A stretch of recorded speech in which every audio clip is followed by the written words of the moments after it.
All right, competitors, as he makes his way down, I'd like to take a moment to introduce the Commanding General of the Maneuver Center of Excellence and Fort Moore, Major General Curtis Buzzard.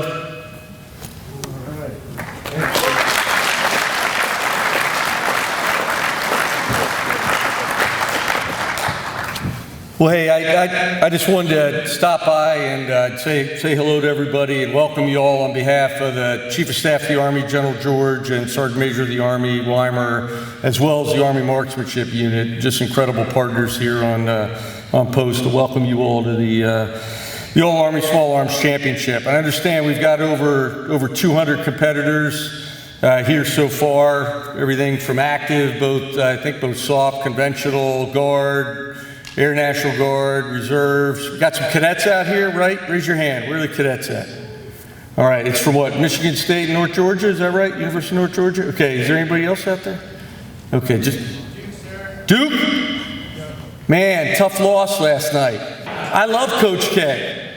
He's a West Point graduate, served in the Army, for a little bit, and we were just talking about him the other day, actually. If you're looking for a great video to watch about leadership and standards and discipline, go to our MCOE YouTube page. In the Maneuver Warfighter Conference, we hosted him. It was virtual, but he gave a block on leadership that was phenomenal. I grew up playing basketball. I actually played at West Point for a couple of years, so I was super excited. I got to I discussed with him the topic prior to him going live, and when you think about it, he was essentially, as a Duke basketball coach, a squad leader for 40 years, 12-man squad, and you think about leading, particularly our Olympic teams and some other, folks. You think it's hard leading somebody in your unit. Think about telling a, guy like LeBron James or Kobe Bryant, who he misses dearly, that they got to up their game or they're taking bad shots or something like that. So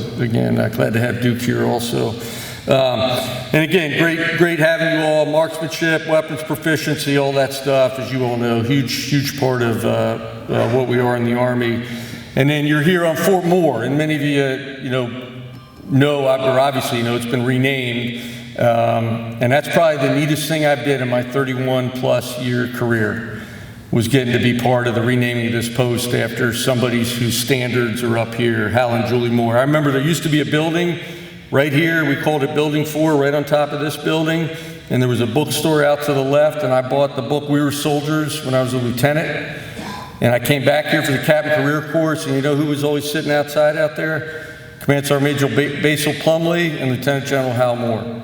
And they signed my book, and then the family, when we were doing the renaming, they kept General Moore's house in Auburn, and his 5 kids and their family hosted me and our garrison commander and told stories about their dad and mom, and they're both buried right here on Fort Moore, surrounded by soldiers from 17 Cav that died in, at Elzey X-ray in the Yadrang Valley. So if you only remember one thing of what I said, I'd read that book, We Were Soldiers Once and Young. So we got a little tagline that's come out of that renaming. We say, young people join the Army to be all they can be, but they come here to be more. And I know that's what you're going to do here this next week in terms of compete, in this great competition and demonstrate the absolute very best of the United States Army. So again, thanks for a chance to come down and say hello to you all. Glad to host you here. It's just an awesome post. So many great things happen here. Everybody better be signing up for infantry and armor, or they're not leaving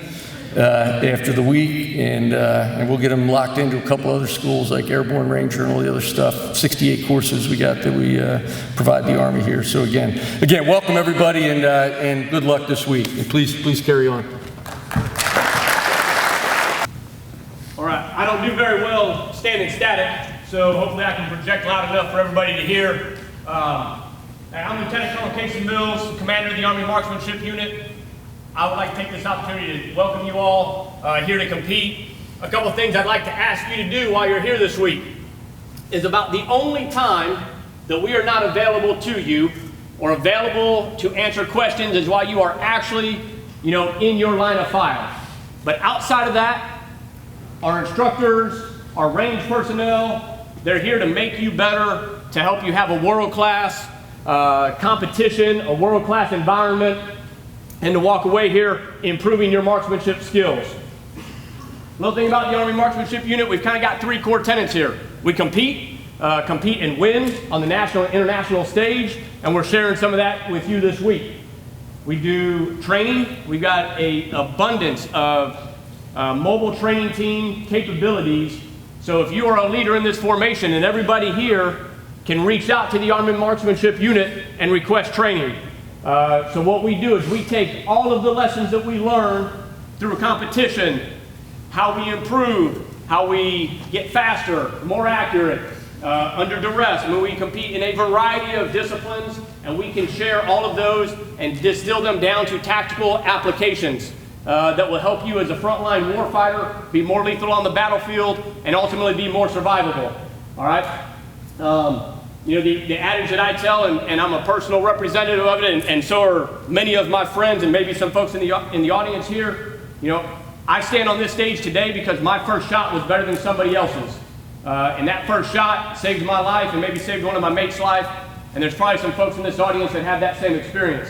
So I highly encourage you to think about, you know, after you leave here this week and you finish the competition, reach back out to us to either come back here, conduct some training here, or bring us to your location or share, you know, our ability to train with your formation. The third thing we do, and you won't really see much of it, but we participate in a lot of the research and development that goes in to fielding new firearms, new ballistics, anything that has to do with small arms, lethality across the Army and sometimes across the Department of Defense to include special operations. It probably comes through here at some point. We either test it, we validate it, we help down select, something along those lines. So you've got a wealth of knowledge here available to you this week. Second thing though, I would like to thank you for coming out and coming to compete, right? If we have first-time competitors here, it can be a very intimidating aspect. I did not shoot in an EIC match until I came to the Army Marksmanship Unit, and I will tell you that one, it was very humbling, and two, it was very, I was very nervous, right? It's an intimidating thing. You're standing across people that know what they're doing, far better marksmen than you, but just coming here for this competition is the first step towards your path down a greater, possibly career, or at least greater marksmanship in general. And the things that you will learn while you train for competition, I promise you, it relates directly into how you employ that tactically on the battlefield. So enjoy the week, seek us out, ask questions, sign up for some training. And then the last one, I told one of our organizations I would make, you know, a plug for them. If you are not familiar with or are not a member of the Military Marksmanship Association, I welcome you into that organization as well. They just changed their membership bylaws this week, in that previously, to join the Military Marksmanship Association, you had to be associated with a marksmanship team of some sort, be that the AMU, a sister force, a post team. Camp and station teams were allowed, but they are opening their aperture. If you are an active duty reservist, guard, veteran, you are eligible for membership in the Military Marksmanship Association. So I ask that you check that out.